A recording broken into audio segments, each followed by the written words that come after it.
Unfortunately, brother, your credit is 347. Wait. You said 3? Yeah, 347. That's what the credit is. It goes that low? Hey, they in here trying to take my money, and they got me fucked up in here. I need my money.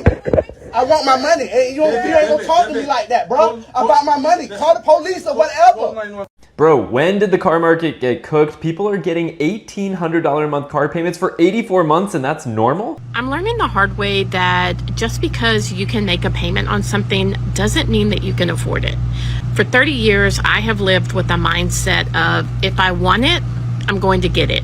People with destroyed credit and repossessions on their record are walking into dealerships every single day trying to finance luxury vehicles, cars that people with perfect credit think twice about. And when the dealer tells them it's not happening, they act like the system is the problem, not the 3 missed payments, not the repo. The audacity is unmatched, and the clips you're about to watch will make your blood boil. Does anyone else besides me think how crazy it is that the Ford F-Series is currently the #1 vehicle sold in the United States? However, most Americans are currently in debt affording this car.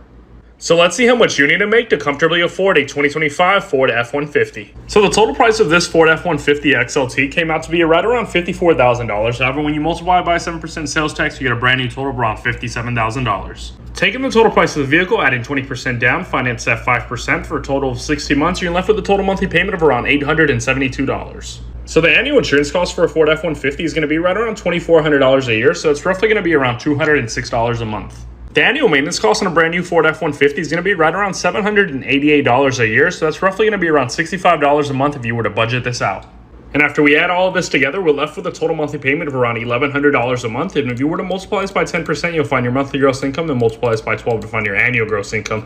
And you roughly should be making around $137,000 a year to be able to very comfortably afford a 2025 Ford F-150. At Howard, I've worked at this dealership for 15 years, and I'm thinking I probably spent $300,000 in cars that I purchased.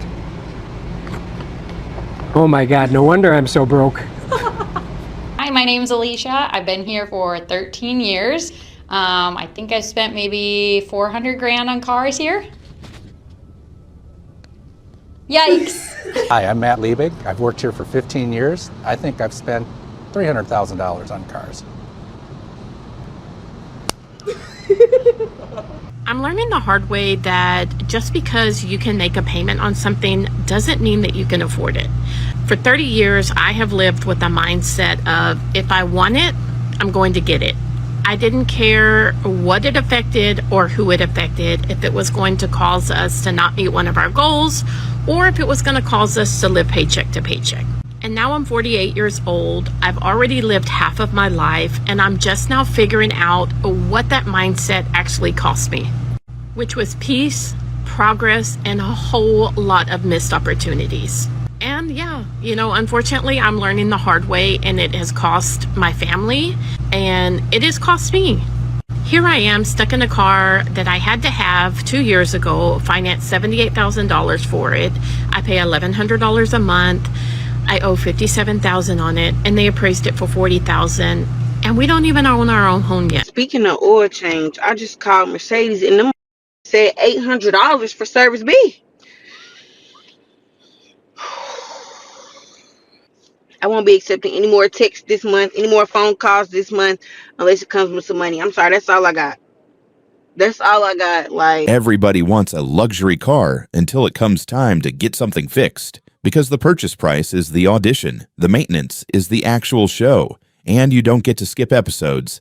And somebody else was even more direct. It's only $800. How you buy a luxury car and can't handle the maintenance, which sounds cold, but the math backs it up. Service B on a Mercedes isn't a surprise. It's on the schedule. It was always coming. The only surprise is that somebody bought the car without reading what ownership actually costs past the monthly payment. And one comment just posted a picture of the old 3-knob climate controls and wrote, "Everything after this was a mistake." No touchscreen, no subscription, no $800 service appointment, just 3 knobs and a car that let you change the temperature without a software update. Okay, so I've been at car dealerships all day since like 9:30 this morning. I finally found a car, got a new mom car. I'm nosy. I want to know, what do you pay for your car, especially if you drive an SUV? Because I thought $340 was a lot. That's what I was paying. Now I'm paying a little bit more. But all the dealership guys are telling me $340 is a low payment. $340 is a low payment. So what are you paying for your SUVs? I don't want the Toyota Highlander. It's too small for my one kid. I'm thinking something a little bit bigger, but something affordable. Maybe like a Cadillac Escalade. There goes that Tahoe my wife's been talking about.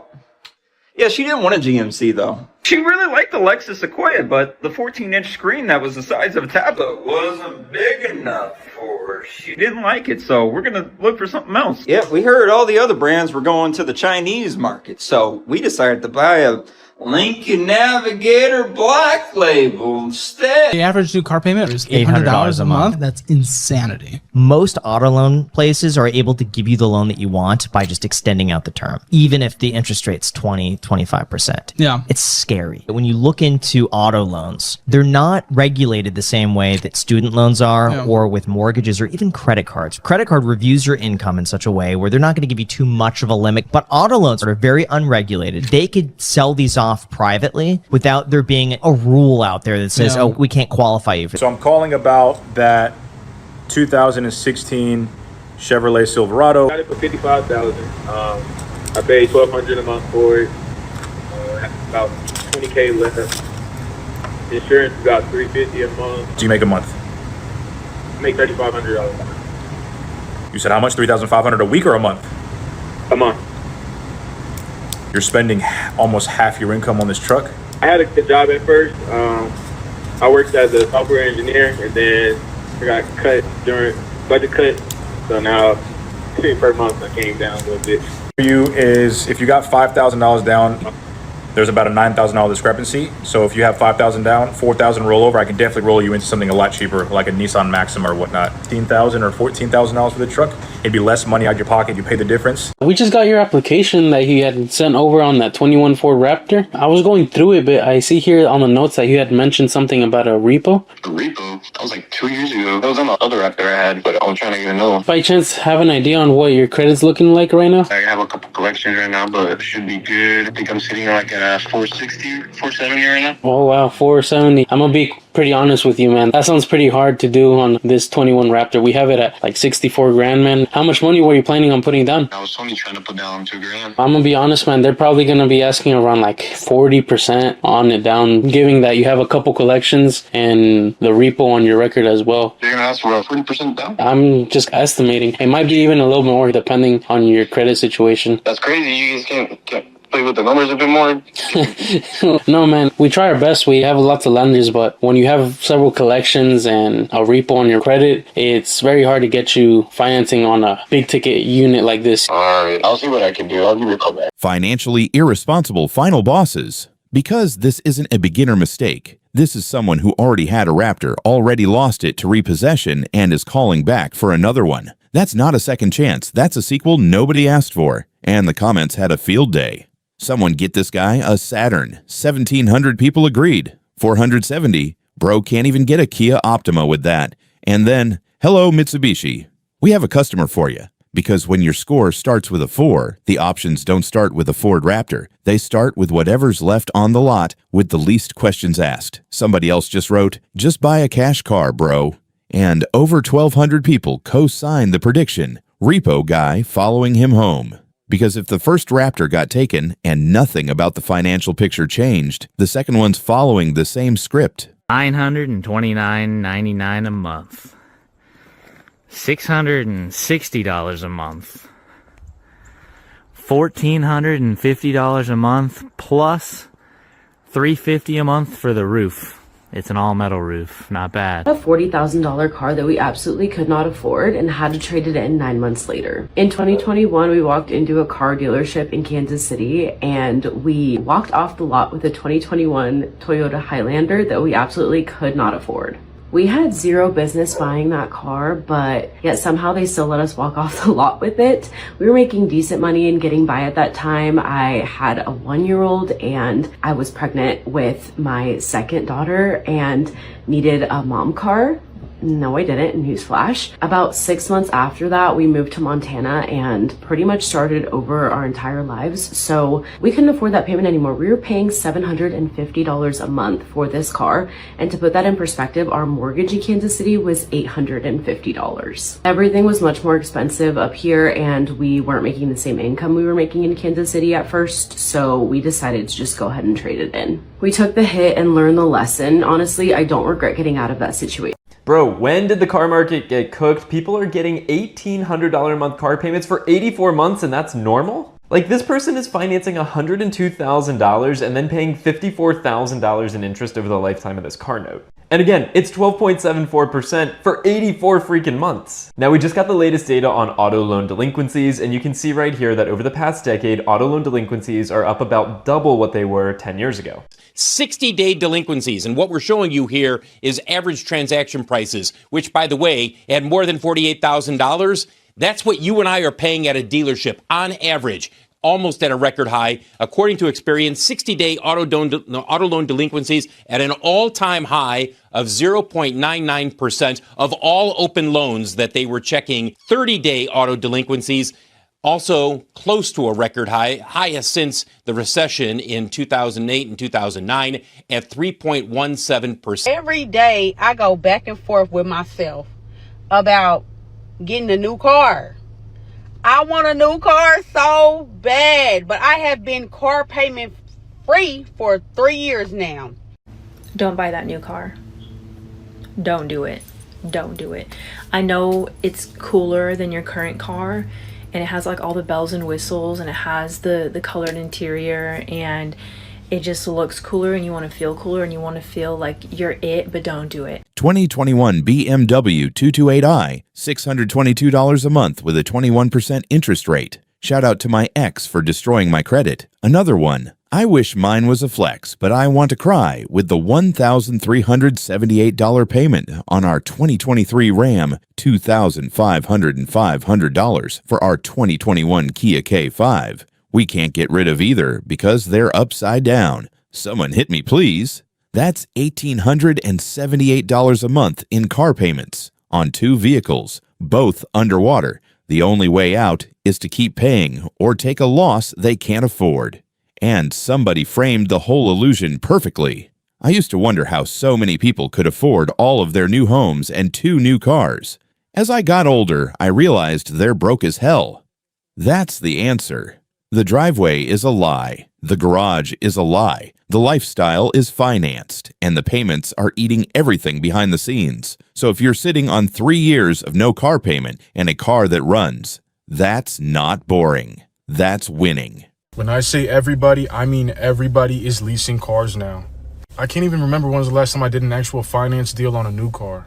Now, the reason why leasing has grown in popularity is because you can put little to no money down and still have a manageable car payment. If you think about it, a lot of the cars that people want, they're $30,000 to $40,000. Financing a $30,000 to $40,000 car with $2,000 to $3,000 down, your payment's still crazy. When you lease a car, you're only paying for a portion of the vehicle, which means that you can be in a more expensive car at a lesser payment. Usually to get to a low payment, you have to put a crazy amount of money down, $5,000, $6,000, $7,000 down on that new car. Also, cost of living is going up, and it's just easier to maintain a lower monthly payment. And then also, to be able to have a low monthly payment and swap out your car every 3 years is like a win-win. Yes, when you lease a car, it's like running a car, but a lot of people don't actually care to pay a car off. They're used to having a monthly car payment every single month. Now, I don't actually think there's anything wrong with that. If you don't have a long-term plan to keep a car, leasing is probably your absolute best. So I'm 27, single. I live in Austin, Texas. The home prices out here are astronomical. I'm in baby step 3B. I've saved up about $50,000 for that down payment, and I have about $10,000 in an emergency fund. And my good buddy Roy has been saying for a long time, Kevin, ain't no one is going to want to date you when you're driving that old Honda Accord. You need to get you a sports car. What? Your good buddy Roy is an idiot. Oh, man. I love Roy. I really do. I do too, but Roy don't know how to pick a woman. If a woman is going to come to you because of the car you drive, you're not going to get much of a woman. Oh, man. That's a word. I pretty much agree with you. Wisdom in a multitude of counsels. I'm going around. Dude, I was on my 3rd date with my wife in a 1974 Monte Carlo, and we went. I was telling her that I had $2 to my name, and I was telling her someday I'm going to be a millionaire, and we went across the railroad tracks and the muffler fell off my car. The car market is quietly bankrupting Americans.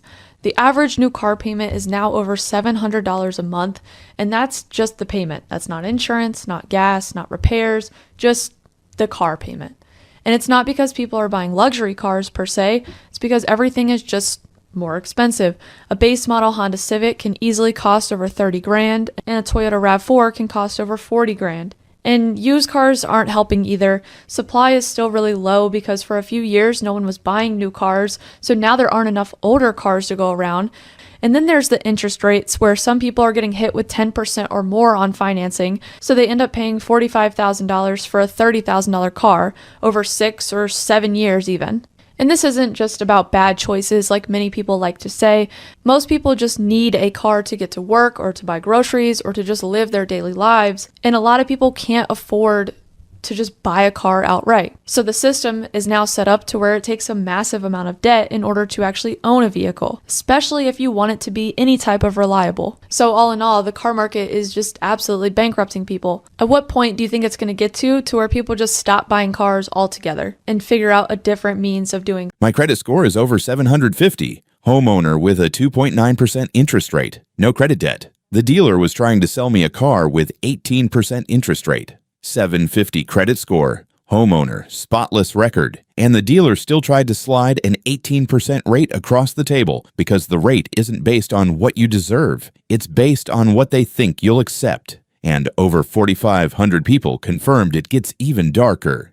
They wouldn't give my license or keys back unless I bought their car, so I had to call the cops, and then they tried to ruin my credit. That's not a negotiation tactic. That's hostage behavior with a sales license. And the way things are heading, it's only going to get more creative. It's only a matter of time until they run ads on your 3-screen dashboard. Because if they can charge you a subscription to unlock your heated seats, why wouldn't they monetize the screen you're forced to stare at every time you adjust the AC?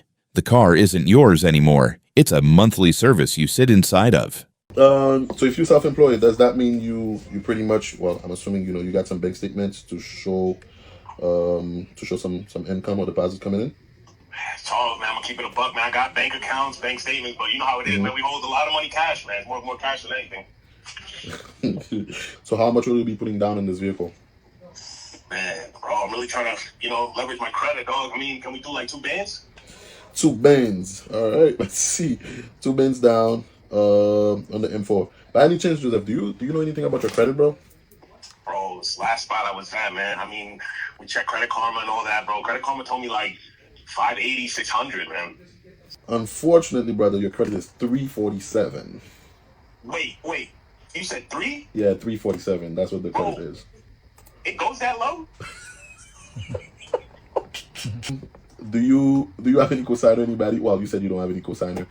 Listen, brother, I would definitely suggest you to, if I were you, I would probably, carry or like trying to get a cash car or something, for like maybe $2,000, $3,000, $4,000, $5,000, something that can help you for now. I never thought I would be one of those people that got on social media crying or visibly upset about anything, but I am completely devastated right now. I had my dream car, my 2022 Audi Q3 that I worked so hard for, and I took it into Jiffy Lube for a routine oil change. It was my first time ever going there, and within an hour of leaving the shop, my fucking engine was completely blown. Start off by saying that when I got my car, it was brand new, shipped to me. I did not have any miles on it. I've never had any issues with my vehicle. I've never had any problems with my vehicle. And the first time I've ever seen the lights that came on my car was after leaving that Jiffy Lube. Calling about the Maserati that you were trying to get rid of. Break it down for me if you don't. It is $20K upside down, you told me. I have great credit, so it's like $750.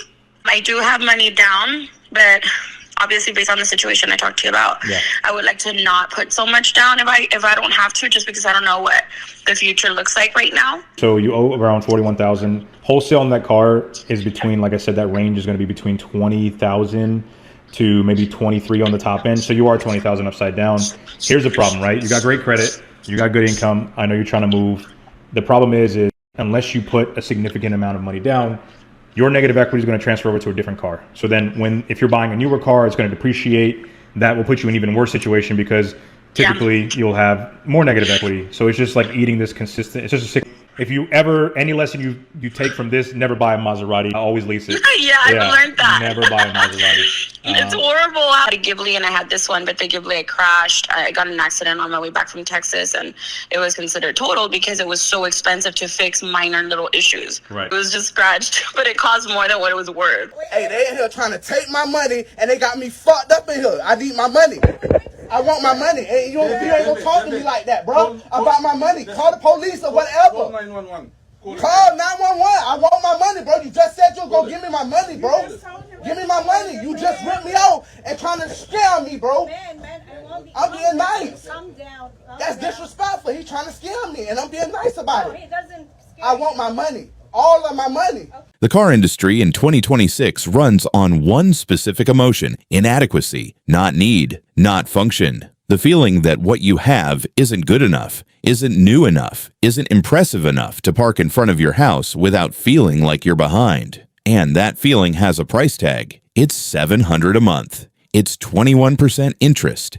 It's $1,800 across 2 payments that are both underwater. It's an $800 oil change on a car bought specifically because the badge made you feel like you'd arrived. And the math never lies, even when the dealership does. A $700 monthly payment over 6 years is $50,400. That's just the payment. Add insurance at $200 a month. That's another $14,400. Gas at $150. $10,800. You're looking at over $75,000 spent on transportation in 6 years. And at the end of those 6 years, the car is worth maybe $15,000. So you spent $75,000 to own something worth $15,000. That's a $60,000 evaporation, and nobody at the dealership is going to put that on the paperwork for you. The system isn't broken. It's working exactly the way it was designed to work. The interest rates aren't an accident. The 7-year loan terms aren't a favor. The gap insurance upsell, the extended warranty, the reconditioning fee,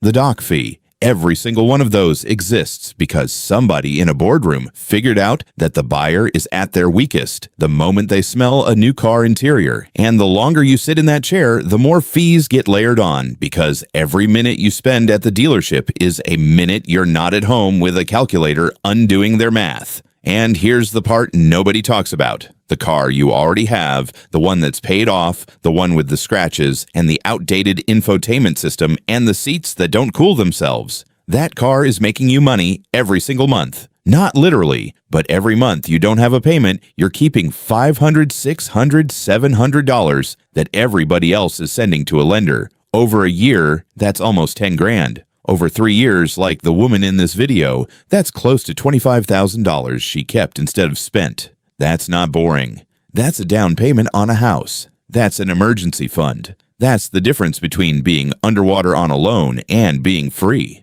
The people who win the car game in 2026 aren't the ones with the newest model. They're the ones who figured out that a car is a tool, not an identity. It gets you from home to work and back. It carries your groceries, it picks up your kids, and every dollar you spend above what's necessary to do those things reliably is a dollar you're spending on a feeling. And feelings depreciate faster than any vehicle on the lot. The dealership will never tell you this because they don't make money on people who keep their cars. They make money on the person who walks in feeling like what they have isn't enough and walks out having signed away 6 years of income for something that will be worth half in 3. The entire model depends on you replacing the car before you finish paying for it. The moment you stop doing that, you're out of the cycle, and that's the only way to win. If you've ever been talked into a deal you knew was bad the second you drove off the lot, tell me what happened. Subscribe the channel, because our goal is to reach 20,000 subscribers till next month. See you tomorrow.